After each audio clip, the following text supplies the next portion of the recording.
Ready? Yeah. Hello.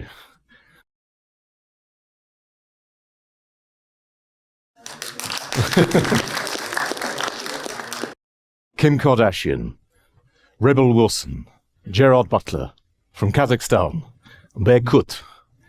I know what you're thinking. Celebrities, international superstars, singers, media influencers, comedians, dancers. But what are you not thinking about? They all studied law before they became famous or after they became famous. What I want to talk to you about this morning, briefly, is about the soft skills of being an uncommon lawyer, about new horizons, new exciting horizons for a dynamic legal career, which takes law students, in particular from Caspian University, to new horizons with a professional career, which goes against the trends of the traditional route to being a lawyer. Case statistics suggest from various universities, models around the world, that students who study law and graduate as young lawyers from all around the world, typically the figures are 50–75% of those law graduates actually become qualified practicing lawyers. But what happens to the other 25 or 50%? Does it mean because you've studied law or law-related subject at university that you therefore have to become a lawyer? Of course it doesn't. I graduated from law school in London, in the UK, more than 20 years ago. I was brought up during my 3 years in London at law school to think that law was all about being serious. It was about wearing a suit and a tie. Well, perhaps I haven't learned much in 20 years. It's about being in court. It's about sitting in a law firm. Yes, it's about all of those things. You've all seen the TV show Suits. You've all seen various other legal dramas on TV or in the cinemas and the movie theatres. Yes, to some degree, legal practice is and can be like that. But is that all it is? No, it's not. I want to draw upon some of my personal experience throughout my 20 years legal career. I've been exceptionally fortunate. I did start my career straight out of law school more than 20 years ago in a more traditional route, working with barristers or advocates in London, working with solicitors and international law firms in London, working with governments. But that was not the end of the story. I was given, uniquely I think, incredible opportunities to really grow professionally and personally, and to travel the world effectively through my career, to meet senior politicians. On Monday, we had the president of Kazakhstan and the president of Azerbaijan in our premises in Kazakhstan, and a bit more about that later. You get to work with the best lawyers, the best professionals, the best people in society to do a common good. But there are different ways of doing it, which can be exciting and highly rewarding. When I started my career, I was in my early 20s in London. I was fortunate to be given an opportunity to work with some very distinguished barristers or advocates at a very top barristers' chambers in London. I want to offer for everybody some soft skills lessons learned. We all essentially know what a lawyer does. They need good academic credentials. They need to have fine attention to detail. They need to be good at writing documents. They need to be a good team player. Often, but not always, they need to be a reasonable or good presenter to deliver advocacy and persuade a judge if it's an advocate in court. But what else is there? And what lessons did I learn? I can tell you now I learnt many, many lessons, as anyone 20 years into their career, whatever their career is, has done. I made numerous mishaps. You make the mistakes once in your career. You make it twice, or worse, 3 times, and you need to find another career or very tolerable people to work with. When I first started working, I was working as a legal researcher for these barristers in London. And I was asked about 7, 8 o'clock at night towards nearly the end of a very busy week. And by the way, as a young lawyer, as in most professions, you have to work exceptionally long hours. You really have to have stamina intellectually and with your health to keep going, because it is hard work and requires top concentration intellectually throughout to ensure you deliver a good job. My barrister, 30 years more senior than me, approached me in the corridor as he was going home. He had his coat on, had his bag. He looked reasonably happy to be going home after another long day in the office.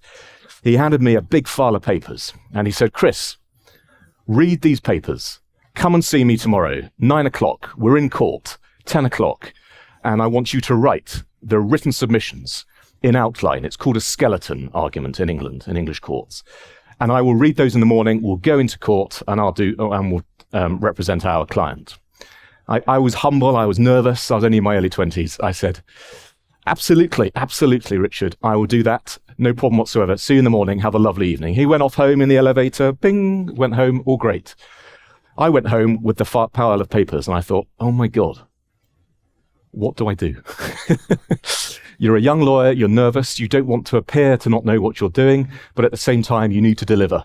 And sometimes very senior lawyers who have been doing this for many years can estimate your competence or your experience, your ability to do something without further guidance. It's late at night. I'm on my own.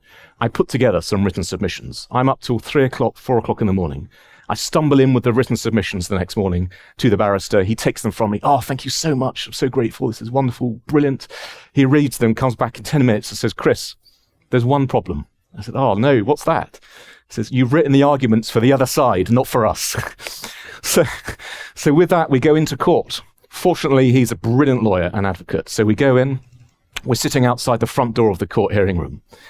And he's sitting next to this other barrister. They're wearing the traditional English wigs, the long gowns and all the rest of it, and the silk. He was a Queen's Counsel, now King's Counsel, senior advocate in London.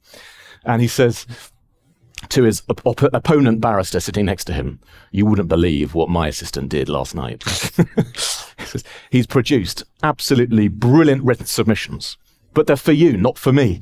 What do I do? His opponent said, well, can I read them? And he said, no.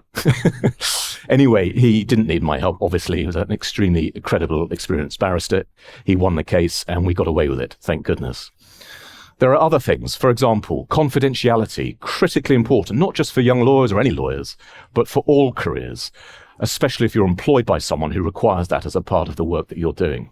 So what happened next? I'm given another pile of papers by another senior barrister. We go off for dinner at the client's invitation, a company.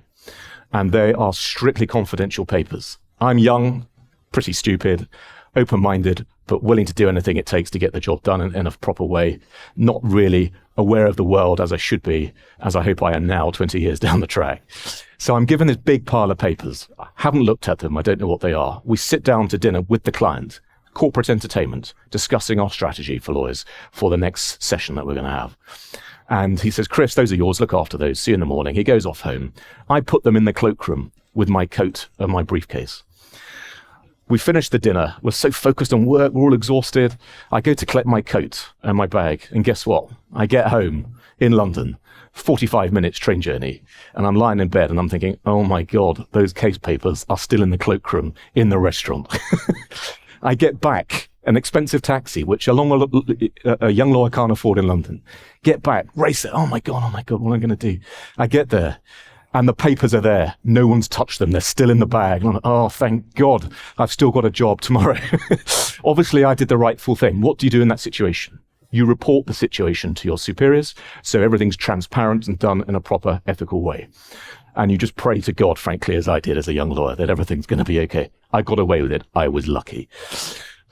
Moving forwards, I was able to move from being in legal practice and working in legal research to giving lectures at university. My old college was University College London, at the University of London in the UK.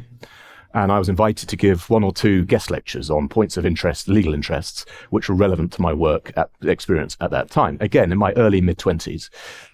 You go in and you're not trained to be a lecturer. You go in and pretty nervous and you face an audience and suddenly realize while you're sitting down that the rest of the audience are exactly the same age as you, and some of them are your former student colleagues from a year or 2 ago when you graduated law school, now doing a master's program. They say, hey, Chris, what are you doing here? I said, oh, I'm the lecturer today. And they look at me and say, you're the lecturer? What? I start to speak and say, no, Chris, stop joking. You're not the lecturer. Who's the big professor's going to come in any minute now? And I'm saying, no, I'm the lecturer. Just be quiet and listen and let's talk and we'll be fine. So we got through that experience, lots of sniggers and all the rest of it. So these are other soft skills you have to learn. You have to learn to adapt to a new environment, sometimes without training or guidance. Work it out for yourself. Take a deep breath, examine the environment in which you are and try to deliver in the best possible way to add value for the purpose of what it is you're doing. Next thing I know, I'm back in the international law firm, fast forward a few years in London. And I get an email from Lord Wolfe, the former Lord Chief Justice of England and Wales, the most senior judge in England and Wales. And he sends me an email, Chris, we've been in contact on various other projects. Chris, we've not been in touch for some time. I have a mad idea. Give me a ring. So I race up to the law firm's conference suite, pick up the phone. Hello, Lord Wolfe, how are you? What are we going to do? What's happened? What's the mad idea? Well, you wouldn't believe it. I've just returned from Qatar. And we all know Qatar by now, I think, in the Middle East. Hosted the Football World Cup last year, right? And other notorieties.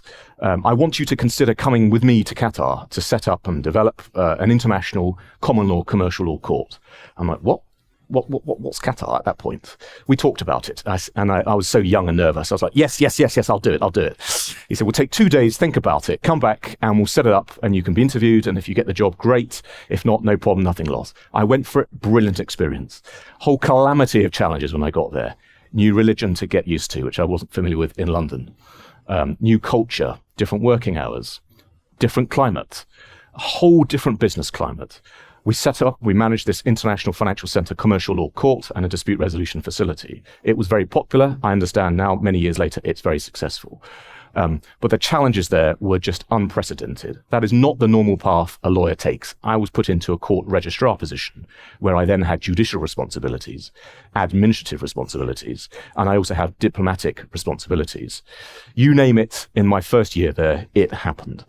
I spent 3 weeks preparing on my own at that point with other barristers and judges all around the world online for this huge hearing, day and night producing documents, getting ready, strategy, schedules, all the rest of it. Endless documents, hundreds, thousands of pieces of paper.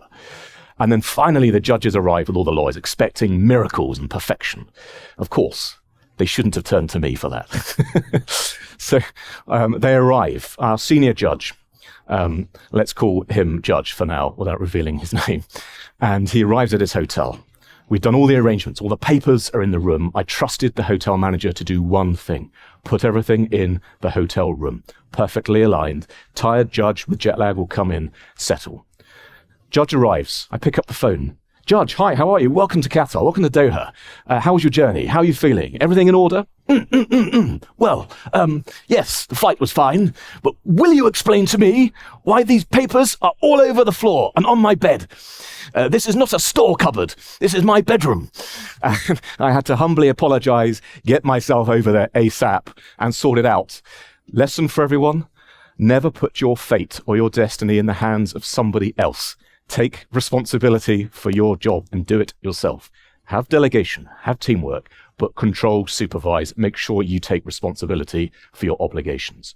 You adopt all of those strategies, some of those soft skills and lessons learned from my career at least, which is just one of many, many people in the world sharing his humble experience. You will have a glorified, happy, successful professional career, and I hope also significant personal development. Because having a career as a law student or any student should not just be about making money or about building a credible professional reputation. It's about life.